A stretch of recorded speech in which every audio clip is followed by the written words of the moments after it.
Hi guys, for today's video, magbuhat na ninyo low carb merienda. So, ni Atay, almond flatitos si Tito J. Ato ala ni siyang lutuon side by side. Unya, ato ang butangan og perfect match, better together, chocolate spread na astang lamia. I-spread lang nato na diha ang chocolate guys.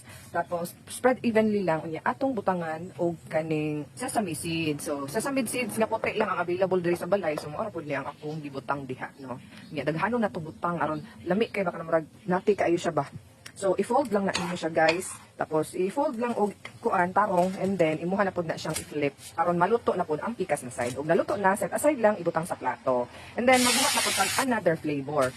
Mora gyapon, ato lang yapong baliktadon, ang almond flatitos, and then, butangan na to, og perfect match low carb selection na peanut butter. Butangan gyapon na to sa sesame seeds. Siyempre, unya, i-fold. Tapos, lutuon na po ang pikas na side, i-flip. So, ano lang kasimple ni ang atong low carb merienda. Siyempre,